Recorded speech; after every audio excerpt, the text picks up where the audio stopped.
Дальше действовать будем мы. Дальше действовать будем мы. Well, Engelbert. Yes. Engelbert. Engelbert. Engelbert. What the fuck? Yes. What a different last name. Yes. Yeah, and here is Filip Engelbert, the one of the owner and a founder of the company called Avito.ru. Avito.ru. Филип Энgelbert. Филип Энгельберт родился 23 октября 1969 года в Стокгольме. В 2004-2006 годах работал управляющим директором в инвестиционном банке Рemium фонд Комиссион.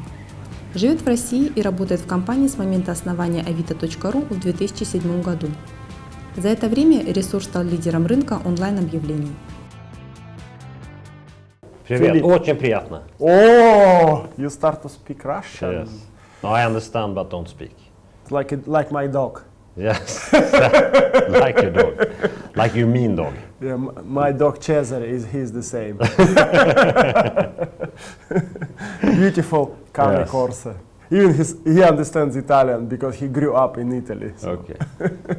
Anyway, welcome to the Бизнес-секреты studio.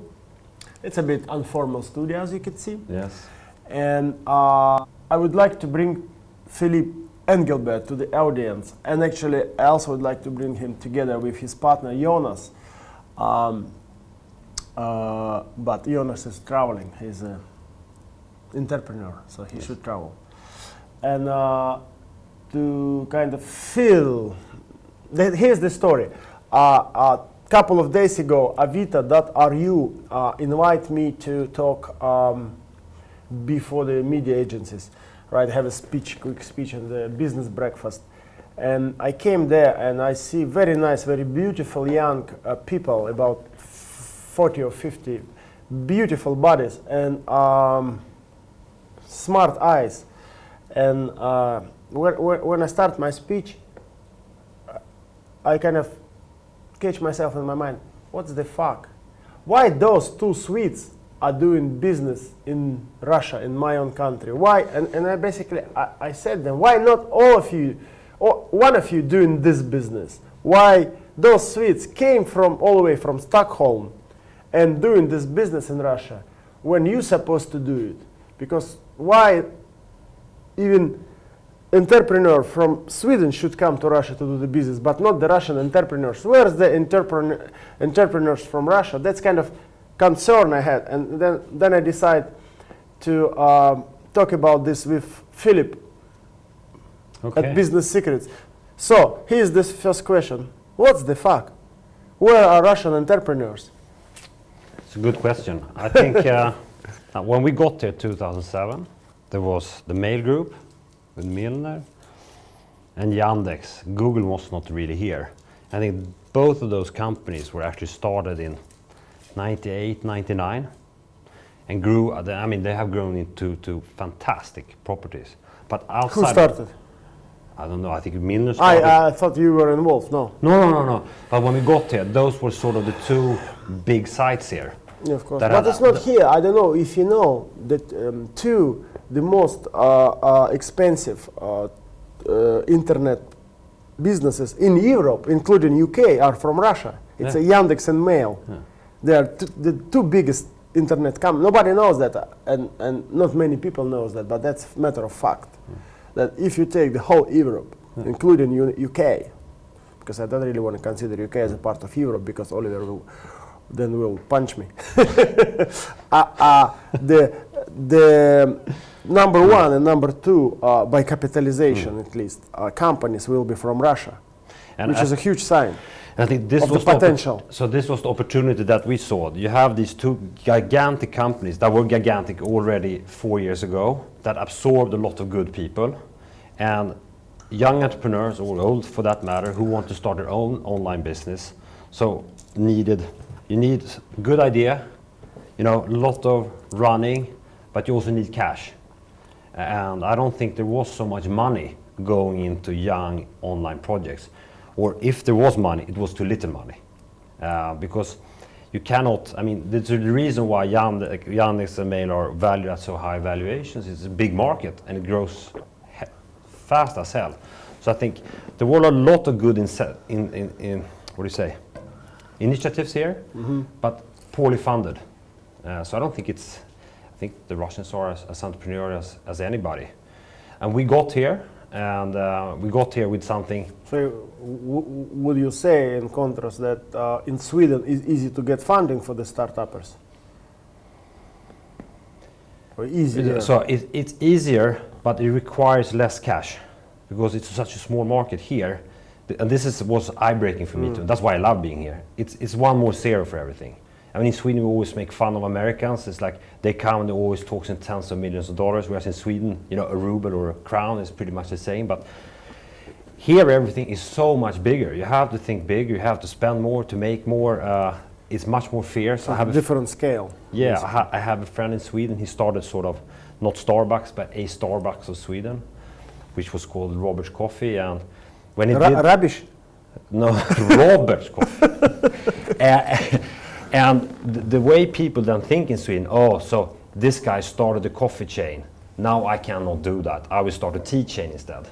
Whereas here in Russia, I think in these competitive markets, like when people have saw the sort of success of Avito, everybody wants to kill us. I mean, they copy us, they try to steal our content because that's fierce competition.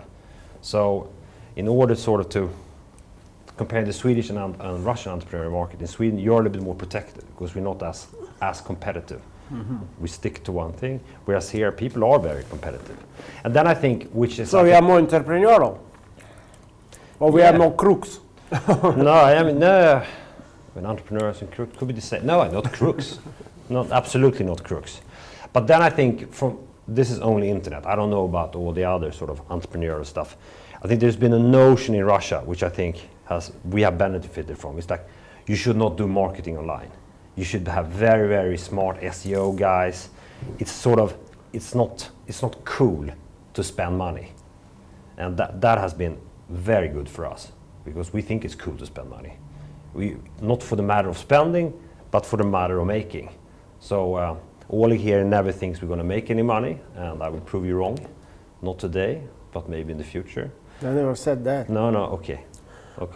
But the if you're in my opinion on Avito, you could be more efficient than you are. I understand exactly the point where you're coming from.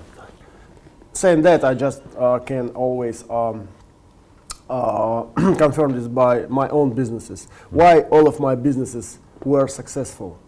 Technoshock, Daria, beer, etc. Because I over-invested there. All of my competitors, they don't like to buy a brand new machinery from Europe, to build the best factory, to spend into the advertisement, or to hire the best possible people. I always did. I always invest more than them. Then I get the prize for this.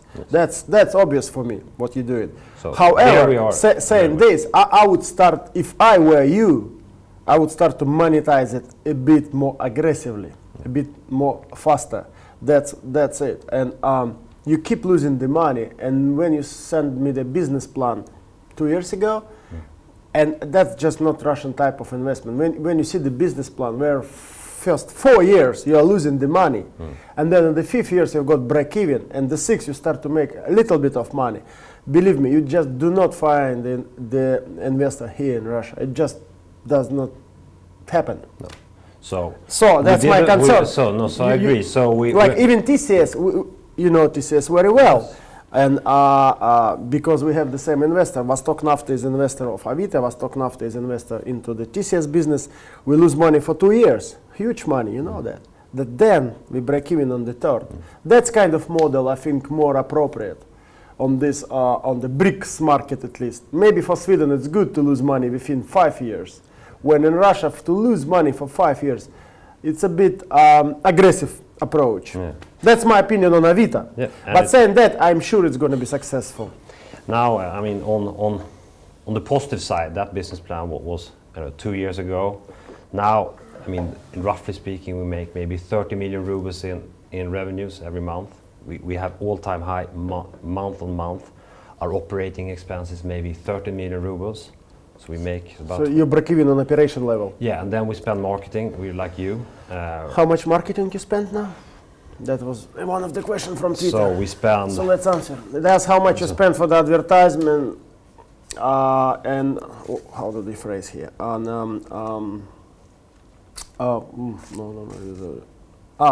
How much you spend per month on advertisement, and how would you break it down on direct, Google, media, etc. And what is the conversion? Okay. So here's the question. Okay, so how much? If I answer all of that, I give away a little bit of our trade secrets. But I'll try to be as open as possible. So obviously, we spend a lot on TV. It's cheaper to buy TV in January because it's a poor month. It's a good month for us because people, after drinking for 1 month and you know, getting all the gifts they don't want, they can sell it on Avito. Yeah. It's pretty cheap to buy TV.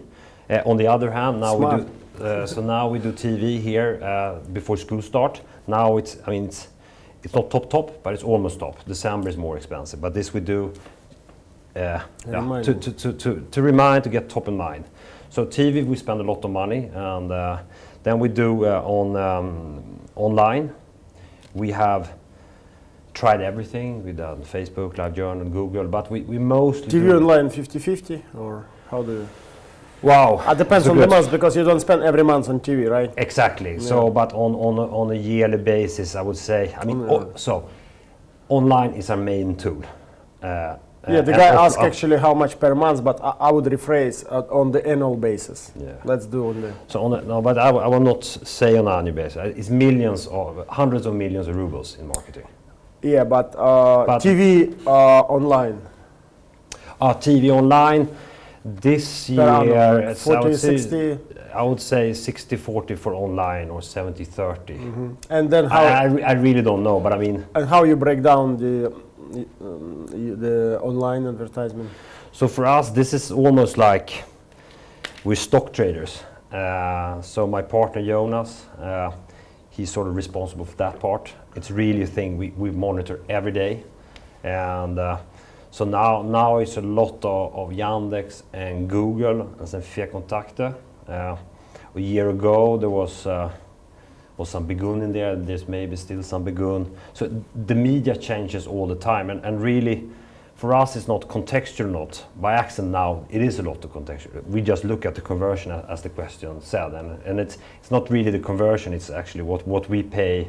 For us, a key KPI is what we pay for a new listing. Cost per listing or cost per item, and it's really that figure we look at. But how do you track them? Because how do you know that particular listing came from the context? That we have tracked in Google Analytics. Okay. Yeah, so that's no problem for us to see. That's absolutely cookies. no Or problem. how do you Yes. No, and this is because he may come and look and get away and then put the listing in 2 days later. Yeah. No, so this we can track. This is not. I mean, I'm not a technical guy, but that's not high tech. So you know that, right? Yes, but the way we look at conversion, I think it's if you start a business too, it's like that's one key metric. The other one is for over 100% traffic. So how much converts to new listing? How much converts to buyers, because we track that too. So we see how many of these are sort of window shoppers. And the way we can see that is that we have different places on our site where we see if they click, they're presumably interested in buying a good. So we actually measure that we get both buyers and sellers, because it's to the essence of Avito is like, if you're going to sell this table, you need people that want to buy this table on Avito. And unless we have those people, you will not put that table, and the people will not come. So it's a little bit of a hen and egg situation. So this is something we have to have in the back of our heads too. I mean, one interesting thing is like, when we started 3 years ago, so we had a board meeting yesterday, and we looked a little bit at technology platform. In our category tree, you know, you have real estate, cars. The iPad didn't exist. It's pretty cool. Now it's a big category. Did not exist. So I mean, things change all the time, and at one point in time when we have a lot of iPads, we make that into separate categories. And by the way, another question from Twitter was why you don't have a category, how we call it,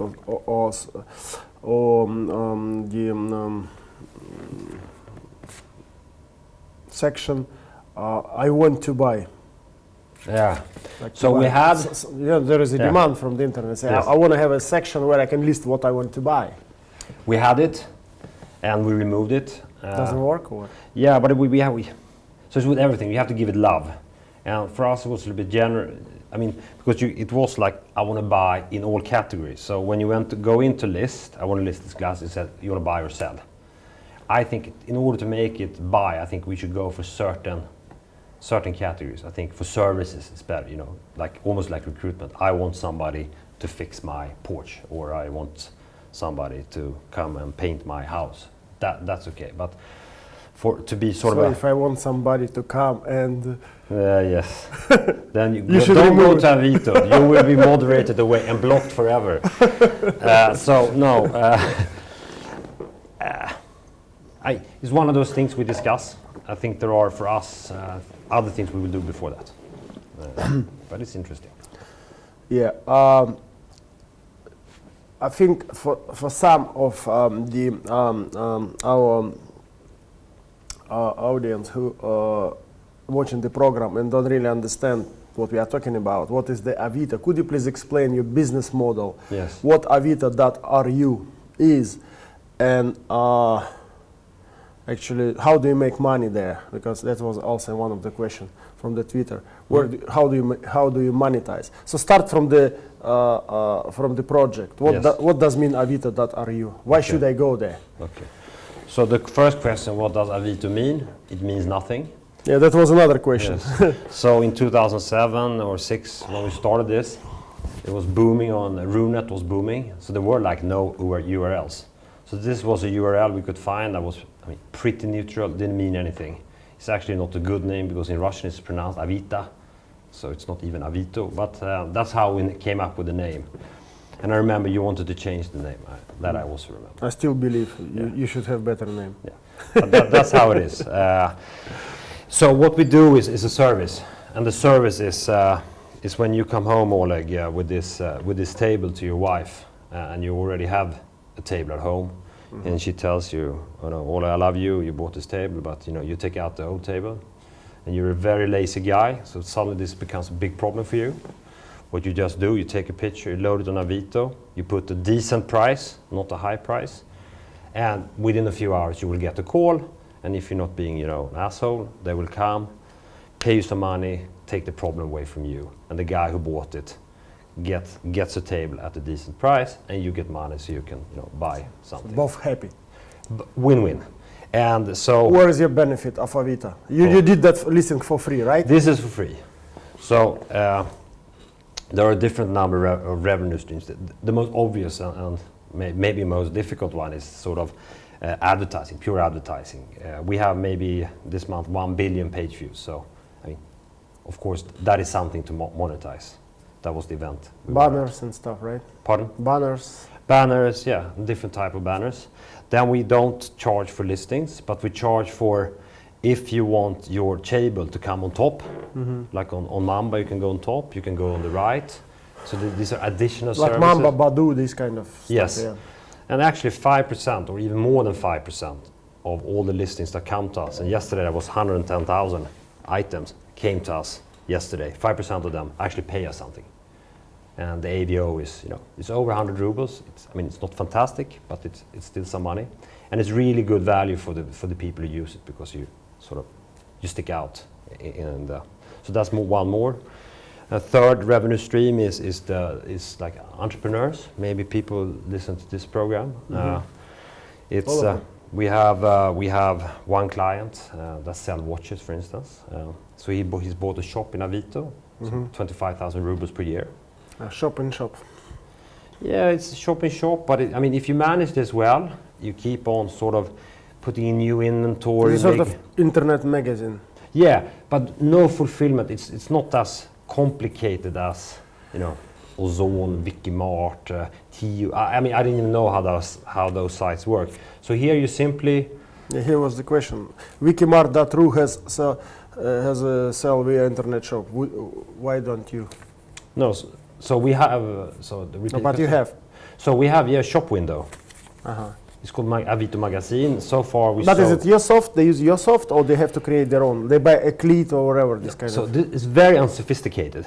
They just they get their own window where they can describe.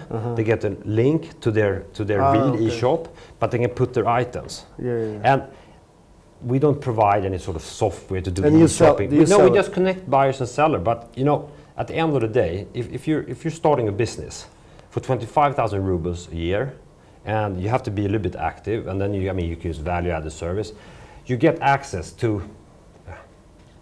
No, we are actually Russia's biggest marketplace. I mean, every day. Yesterday we had 1.6 million sessions or visits, consisting of 1.1 million unique. I mean, it's a pretty massive amount. So people to you have target. 1 million unique users coming every day to your site. It grows every week, but now it's 1.2. If you look at 1 on a million daily. to 100,000. It's quite a lot. If you look at on a daily. And how many sales transactions? I don't know. I think I know it's hard to track for you. Yeah, it's hard to track, but in any given week, say that we get 600,000-700,000 new listings per week, 40% disappear. That And means that- they sold. It means Half could of be- that. No, they probably sold because you only remove it if you sold. But it could be. It doesn't mean necessarily it's the same people that listed that week that got removed. Could have been people that listed, a week before. But in general, it's not a problem. I can guarantee that if you have the right price, you will sell. Of course, if you're selling, a pair of water skis in January, it's going to take a little bit longer time than if you sell them in March or in April or June. But that's pretty logical. So liquidity is not a problem. It's absolutely not a problem. No, my question was, it is tens of thousands of real trading transactions through Avito site, right? Yes. Between the people. Yeah. And you asked me, so how come you started this? And yes, so we are Swedish, and in Sweden there is an online classified, as there is in France, Portugal, China, US. They have different names. The one in Sweden is called Blocket, the one in China is called Taobao, the one in UK is called Gumtree. Yeah, there was a question. The Swedish one, just to put into perspective how big business this is, generates 5% of the Swedish gross national product online. Huge.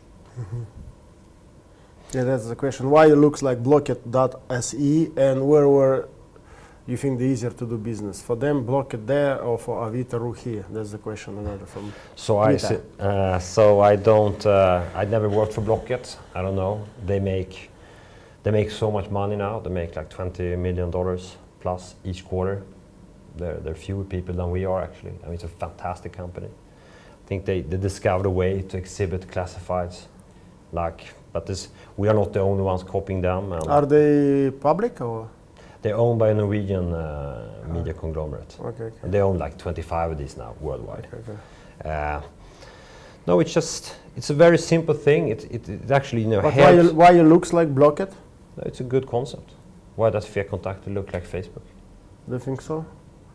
If The owner- Fekontakter looks like Facebook, yeah, I think so. The owner of VKontakte, Pavel Durov, does not agree on that. Okay, so And he from never an admitted that No. that he kind of been inspired by Facebook. Not even say he has Okay. stolen the No, concept. I didn't say that either. But I mean, to get great inspirations is good. And I mean, I think from a very good, from a perspective, we very sort of look like Blocket. You're right guy to ask, especially you are from outside of Russia. How do you feel and what do you think about that? The biggest, by far biggest Russian social network called Vkontakte. Having a video search and has all of those pirate videos and porno, when Facebook never have something like that. What can you say? Whose concept is more appropriate? I know you buy advertisement from them, Yeah, no, so but and you probably trying to be political correct. But I like you to answer from the bottom of your heart. What do you think? Is it good for Russian internet market or for the positioning of Russian internet when the biggest social network of Russia have such a things? I don't think it doesn't change the perception of Russian internet. I mean, pirate stuff exists everywhere. Yes. I'm just thinking if you compare Facebook and And Fekontakte. porn exists everywhere. You can go to the Pornhub or you can go to the torrents. So the concept But you of- cannot find this on Facebook. And that's what I mean. So as a competitive advantage, I think, to put it like this, if Fekontakte would remove all of this, I'm not saying Facebook will win them, but it will be a much tougher fight. But I mean, most of the people in my office, I have no clue. I think they will lose one of the USPs they have. But if you if you're already on Fekontakte, you know, if you're going to change, I mean, you have your friends, you have your wall. I don't know. I really don't know. And I have to say, working in the online business, I'm very sort of not online-ish myself. I mean, I read a lot, I do a lot, but I actually, you know, would be paid money not to be able to be reached. I have cell phone, but I'm very sort of. But for me, personally, it is embarrassing to have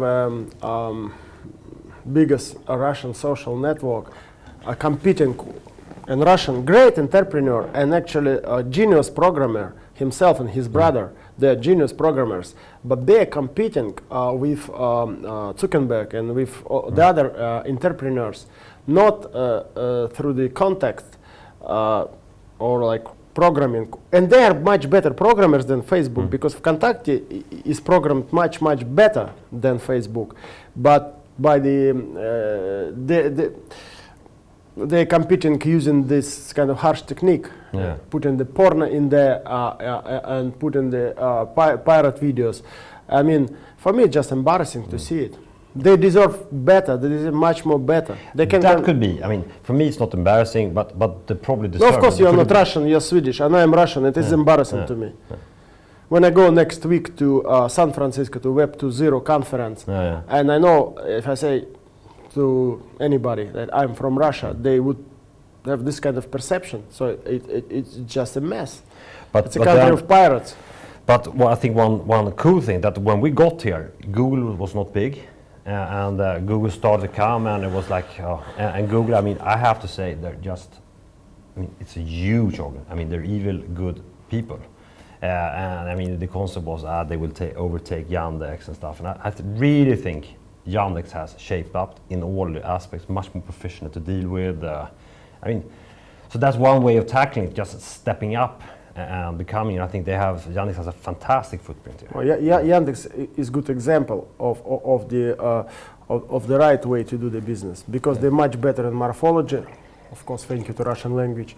They're much more advanced. They have this Yandex Market when, for example, or Yandex Uslugi, Yandex Services, which Google even don't have, etc., etc. Yandex is real high-tech company, and they're competing with Google using not the harsh or like this kind of weird technique, but they're using the technology and the programs. No, Yandex is better in Russia than Google because they're just better IT company. And I believe that Vkontakte is better IT company. They're much better than Facebook. But I mean, maybe Vkontakte does the exactly right thing. So they keep the porn for a few more years, then they take it away. They have like 100% penetration in Russia. They remove the porn and they won the market. That could be it too. I mean, maybe it's a good strategy. I have no clue. But I mean, they have huge reach at the end of the day. Huge reach. I think they're like, I have no clue, but it's probably like 70% of all the page views on Runet is Vkontakte. Yeah. I don't know, but I'm because of this. If the average spending time in any other social network in the world is 8 to 12 minutes, in Vkontakte is 30 to 40 minutes. It just gives you an idea what are they doing there, right? But I mean, this is embarrassing number as well. But I love that how Western media gets that, because Western media loves to hate Russia, but they sort of love to hate they love to love Russian internet, and there's always this. So Russians are so more socially engaged. It's like they're not so much. I mean, they are very opinionated, like with Live Journal and all the narods, and you express your feelings. But I don't think it's not overly opinionated. But so people spend a lot of time doing. But by the way, Vkontakte start to be blocked. I heard that they blocked they definitely blocked in Dubai, but they blocked already I heard in South Africa even for the whole country. Okay. That's a good signal, and I hope this is a signal to the to owners of Contact, because they just cannot continue this way. They should change. They should change doing that. For me personally, being Russian, it is embarrassing, because you can compete using the other technique, not this kind of shitty techniques. That's what it is. Okay, let's talk about Contact, because I'm really pissed off about them. And why I'm pissed off? Because I really care. Because I believe they are great entrepreneurs, and Pavel Durov, he is great entrepreneur, and they deserve better. They deserve much more. But he told me, I'm libertarian, so now forget about the privacy, forget about the copyrights. It's over. You are like too old to understand that. Okay, I say yes. Of course, I'm 43 and you're 26. But come on. You talk this way before it comes to you. When you write the book, or when write the music, write the music, or his next wife maybe is a musician, and when she will get nothing because everybody just copied, then he would understand me. No, there is copyright. Maybe it's a wrong way it's executed now, but it should be copyrights. Otherwise, most of the art just will not evolve. I mean, but what? So come back then to Avito and Russian and sort of. So although Jonas and I are Swedish, which we are sort of without a doubt, everything, I mean, we're not programmers, everything we've done are done by Russians, by very, very talented people. I mean, we don't, I mean, embarrassingly enough, don't speak the language. So this is, although we are sort of the faces of Avito, we are not the workers of Avito. This is 100% Russian product.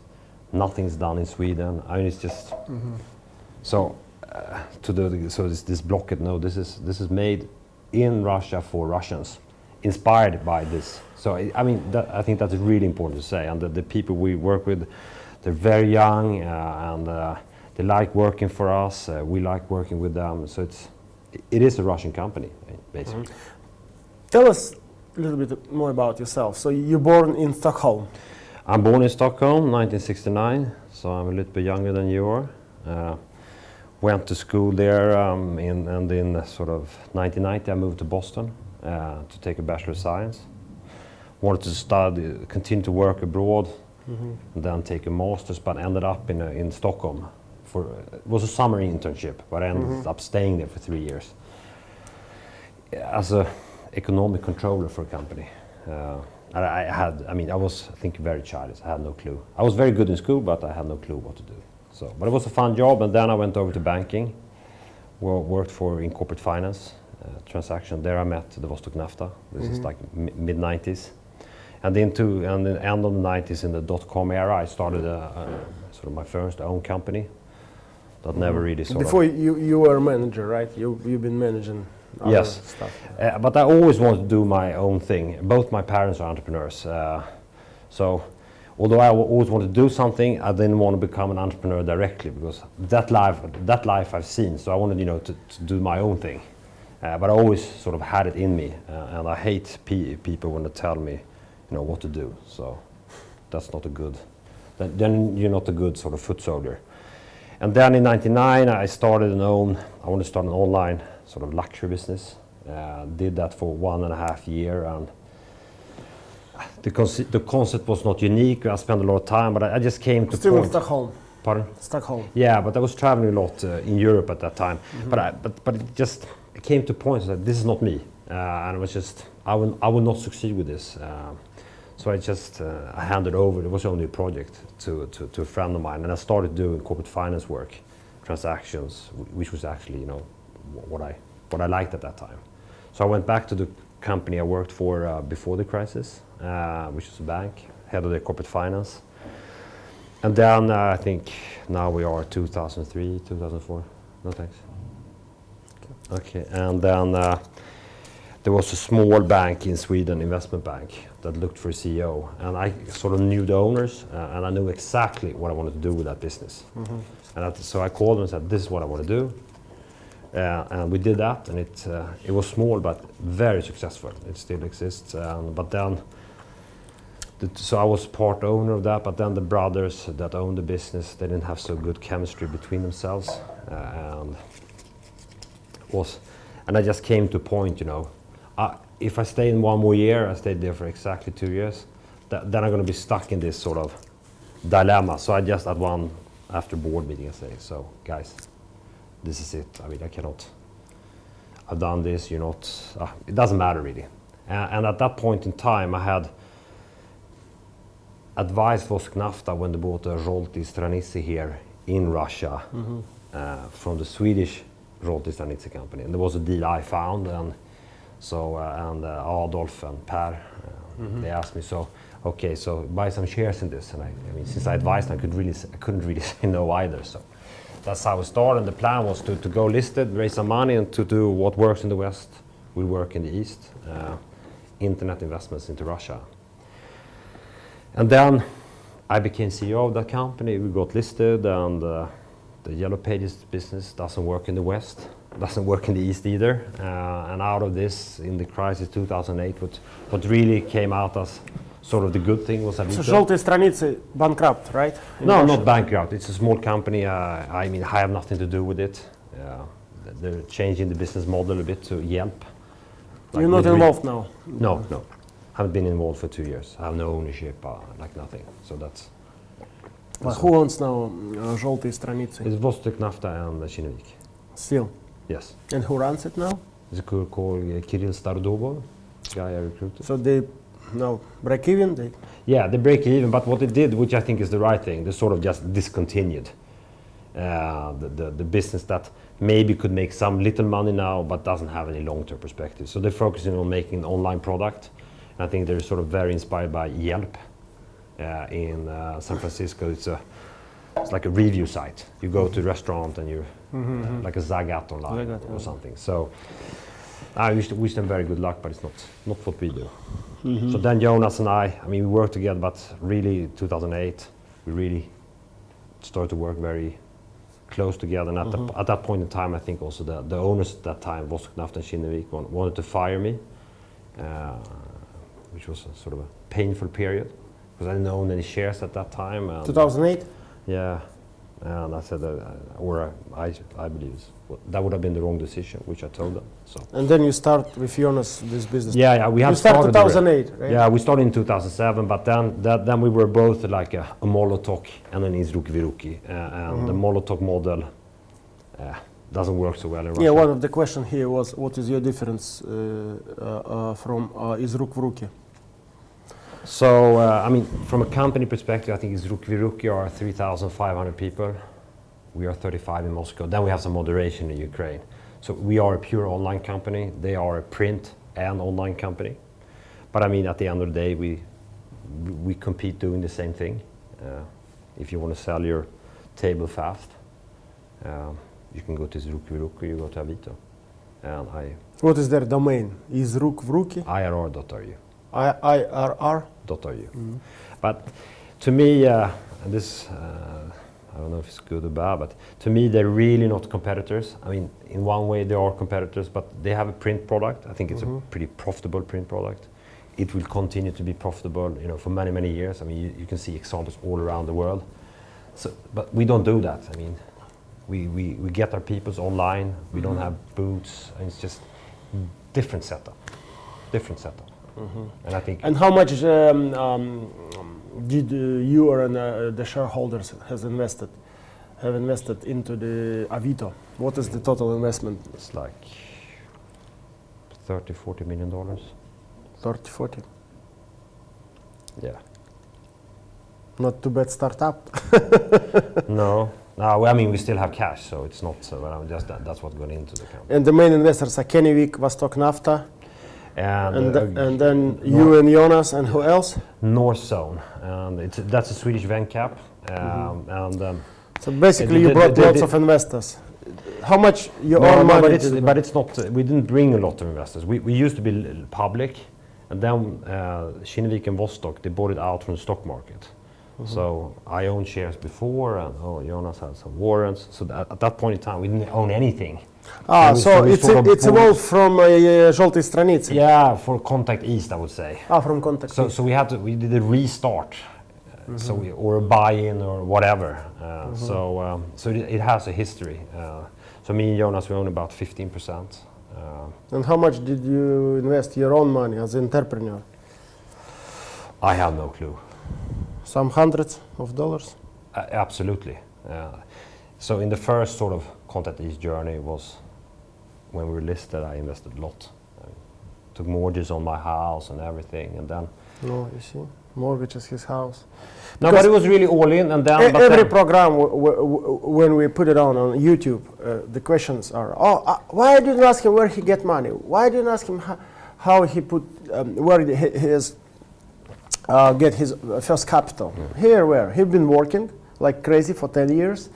Then he mortgaged his house and get the money from there, and invest all of the money into the project he likes and he believes to, and brought some more investors. Because investor would never put money. Because a lot of guys, I'm receiving maybe, I don't know, 50 emails per day. I don't even read them. Because they say, basically, Oleg, give me the money, give me the money, give me the money. I have the idea. If you have the idea, first you put your own money there. You prove the idea works, then you come to me. Not like, here's idea, fund it. No, but that's so that phase I was through already in 2007, 2008.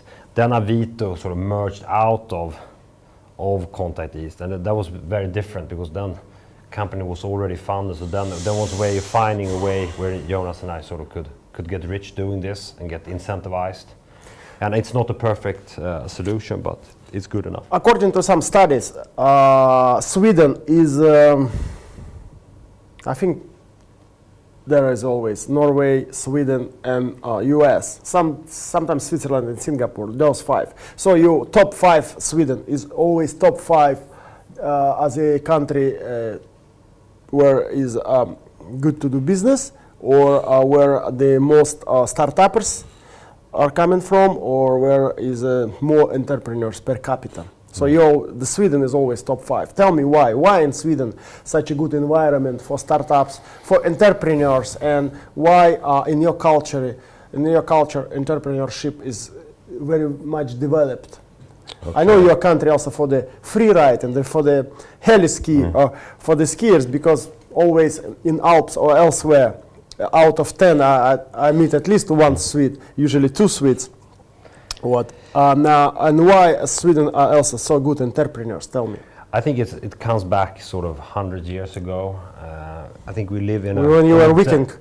Not all the way back there, but I think we live in a very remote place in the world, which is dark most of the time. So you have to work to keep warm. I mean, and I think. But in Russia we have a lot of remote places. It doesn't help. No, and by the fact that we have trees, some natural resources, and a very long coastline, which has made sort of export of natural resources back then, making Sweden a prosperous country. And then I think there has been some, good founders of business.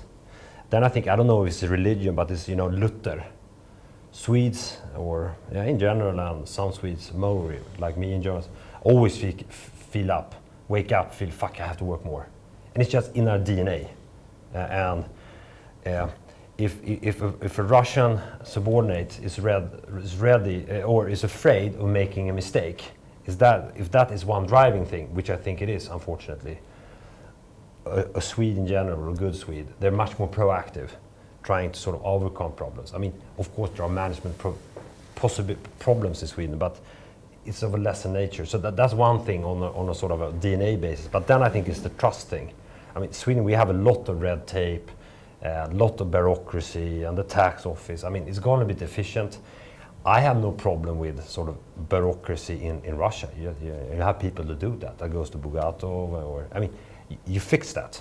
But the thing is, if you and me, even if we know each other, are going to buy something for you, the set of documents I need to produce so that everybody will be happy, so you cannot screw me and I cannot screw you. That's where it ends, and that's crazy. That's crazy. I think. What do you think? Obviously, the system of all the documents. What's the main obstacle in Russia to do the business for the young entrepreneurs? I'm talking like mid-size level or small businesses, would say, entrepreneurs, startups, if you wish. The main or the biggest problem. I think they're. This is a very personal view, and I hate your views, so won't be angry. I think they're a bit too lazy. I mean, you have to work hard to make hard. It's just, I mean, there are no shortcuts. Not here, not anywhere else. You have to work hard. So you have to move your ass. Yeah, as I tell, Жопу надо поднимать, он говорит. Вы ленивые. As I always tell our sales managers, you cannot do business sitting on your ass. It's leg work, and here it is much more harder. It's difficult to reach a general director because you have, you know, so many assistants and door people. But you need to reach that person if you're going to make a deal. You cannot give up and not try to find shortcuts. There are no shortcuts. I mean, you have to work. People in our office, you know, they come 9, they stay there until 11, 12. Russian people, it's not so. So you have to motivate them. That's it. Yeah, you have to work hard. But here, the rewards are What's fantastic. the difference? You've been working in Sweden and here. What's the difference between Russian workers as a worker and Sweden worker? Are they quite the same? No, but I think talents? but Russians have talent. That's not a problem. But Russians are, I think, from the DNA, so afraid of making an error. So it's ridiculous. I mean, You had Stalin, you didn't. no, exactly. and Jonas and I, we love to make decisions because we think that's sort of a value thing, and we make a lot of wrong decisions too. But then you just change. It's not such a big problem. But here, you're very afraid to make the wrong decision, and that it's confidence. It's a DNA thing, but just go for it. I mean, you can always change. That's. Okay, and our final section is where my host, my guest, sorry, and watching directly into the camera and talking directly to the potential next entrepreneur who's young. Think of you 20 years ago, and any suggestion to that guy. Talk to him, tell him something. Yes. What you should say, but something encouraging, something inspiring. Yes, just do it. It's as simple This as is that. not Nike advertisement, come on. No, but you can find 1 million ways of not doing it. Just do it, and then if it doesn't work, you do something else. I think that's where 99% of the people fail. You find so many reasons not to do it, and it's unfortunate to say it's not about the idea. It's how you do the idea. I mean, Contact E started as a Yellow Pages business in Russia. Now we are a pretty successful online classified. I mean, I don't think any, like IKEA, I don't think they're sort of started out knowing they would conquer the world. H&M, Tinkov credits. I mean, it's development over time. If you have the right people, the right mindset, are ready to work hard, I mean, then it's really only you. Yeah, and you know why, if I may add, Sweden or Swedish people having much more higher, I was going to say life expectancy, which is true too, but Which is absolutely true. quality of life, and why they are living the very, very high standards of life, because out there in Sweden, something like 40% are like Filip Engelbert, my guest. And unfortunately in Russia, those kind of people are only like half of the percent. And when in Russia will be more entrepreneurs, more guys like Filip, let's say 20 even percent, so Russia will be living the same quality of life and same standards of living as Sweden. Agree. Thank you. Thank you, Oleg.